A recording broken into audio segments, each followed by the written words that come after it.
Hello everyone, I am Vinayak Mete, faculty at step up academy Pune. मित्रांनो, आज Indian एक्सप्रेसमध्ये scroll down करताना एक छान असं आर्टिकल पाहायला मिळालं. ते होते जज फ्रँक कॅप्रिओ यांच्यावरती. तर जज फ्रँक कॅप्रिओ जे होते ते अमेरिकेमध्ये एका म्युन्सिपल जज म्हणून त्यांनी काम केलं होतं आणि 2 दिवसापूर्वीच अनफॉर्च्युनेटली त्यांची डेथ झाली. त्यामुळे हे आर्टिकल आज आपल्याला न्यूजपेपरमध्ये पाहायला मिळतं.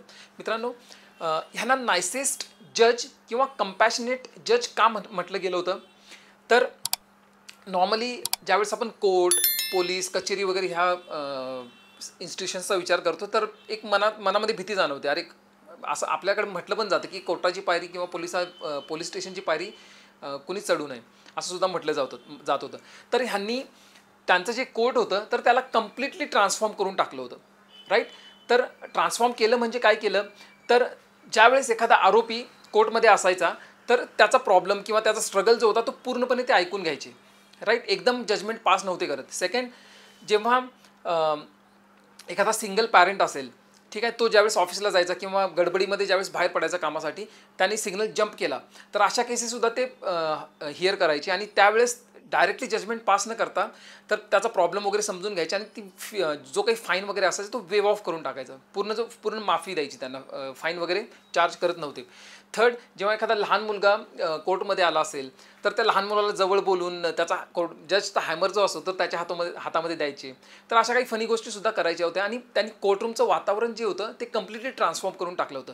अशामुळेच त्यांना नायसेस्ट जज किंवा मोस्ट कंपॅशनेट जज असं सुद्धा म्हटलं जायचं. आणि त्यांच्याचवरती एक पुस्तक लिहिलं गेलं आहे, compassion in the courtroom, right. त्यांच्या जे काही ॲक्शन्स होत्या, ज्या काही ॲक्टिव्हिटीज होत्या किंवा एक ह्युमिलिटी किंवा कंपॅशन जे जाणून यायचं त्यांच्या ॲक्शनमध्ये, त्यामुळे त्यांना कंपॅशनेट जज असं म्हटलं जायचं. तर ह्या उदाहरणाच्या किंवा या आर्टिकलच्या अनुषंगानं मला ही गोष्ट डिस्कस करायची होती. आता हे जे एक्झाम्पल आहे ते आपल्याला कुठे वापरता येईल, राईट. आता जर कंपॅशन किंवा एम्पॅथी वगैरे हे शब्द जर आपण विचार केला तर आपल्याला डायरेक्टली एथिक्समध्ये याचं ॲप्लिकेशन आहे, राईट. एथिक्समध्ये तर डायरेक्टली प्रश्नसुद्धा विचारलेली आहेत. तर हे एक्झाम्पल आपल्याला कंपॅशन किंवा एम्पॅथी इकडे आपल्याला जोडता येतं. आता एम्पॅथी, कंपॅशन वगैरे ह्याच्यामधला फरक काय? तर एम्पॅथी म्हणजे ज्यावेळेस आपल्या एखाद्या दुसऱ्याबद्दल दुःख वाटतं किंवा त्याच्या दुःखाची संवेदना जाणून घेण्याचा प्रयत्न करतो, राईट. त्याला म्हणतात एम्पॅथी. कंपॅशन एक स्टेप पुढे जाण्याचा आपण प्रयत्न करतो. फॉर एक्झाम्पल, मला दुसऱ्याबद्दल वाईट वाटतं, राईट. म्हणजेच काय, I am empathetic towards a person. पण ज्यावेळेस मी फक्त एम्पॅथॅटिक न राहता एक स्टेप पुढे जाऊन त्या समोरच्याचं दुःख कमी करण्याचा प्रयत्न करतो, तेव्हा म्हणतात त्याला कंपॅशन किंवा कंपॅशनेट ॲक्ट, ठीक आहे. तर ह्यांनी सुद्धा हाच प्रयत्न केला होता.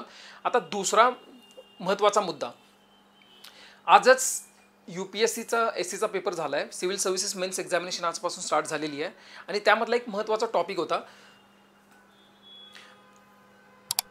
Thought finds a world and creates one also. म्हणजेच काय, जे आपला जो विचार असतो तर त्या विचाराच्या अनुषंगानं आपण एका नवीन जगाचा विचारसुद्धा करू शकतो आणि एक नवीन जग तयारसुद्धा करू शकतो, राईट. तर हाच त्याच्याबद्दल टॉपिक होता. आता ह्या टॉपिकला थोडक्यात समजून घेण्याचा जर आपण प्रयत्न केला तर एक जे आपला फ्रीडम स्ट्रगल होता किंवा आपले जे फाउंडिंग फादर्स होते, राईट. तर ब्रिटिशांबरोबर 100-200 वर्ष जो आपण लढा दिला तर त्यावेळेस त्यांनी एक नवीन जगाचा नवीन भारत निर्माण करण्याचा एक त्यांचा एक ड्रीम होता, एक व्हिजन होता, राईट. आणि तो त्यांचा जो व्हिजन होता तो 26 जानेवारी 1950 ह्या दिवशी जेव्हा कॉन्स्टिट्यूशन आपलं ॲडॉप्ट झालं, एन्फोर्स झालं, तर त्यामध्ये असा भारत तयार केला होता जो सोशलिस्ट, सॉव्हरिन, डेमोक्रॅटिक, सेक्युलर रिपब्लिक त्यांनी क्रिएट केला होता. ह्या साऱ्या व्हॅल्यूज आपल्या कॉन्स्टिट्यूशनमध्ये मेन्शन केलेल्या होत्या प्रिएम्बलमध्ये, राईट. तर तो भारत 26 जानेवारी 1950 दिवशी अस्तित्वात आला.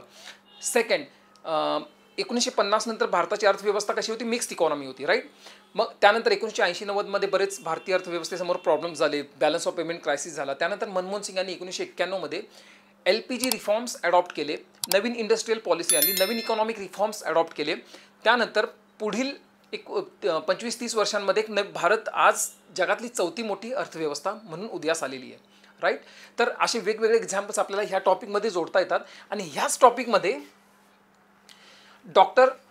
जज फ्रँक कॅप्रिओ ह्यांचंसुद्धा एक्झाम्पल आपल्याला इन्क्लूड करता येतं.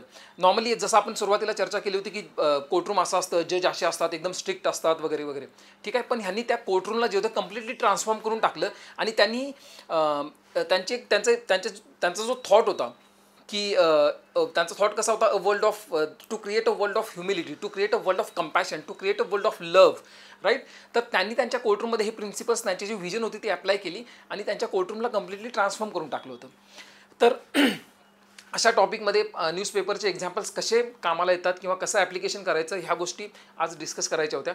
तर असंच स्टेपअपची नवीन नवीन माहितीपूर्ण व्हिडिओसाठी कनेक्टेड राहा. All the very best.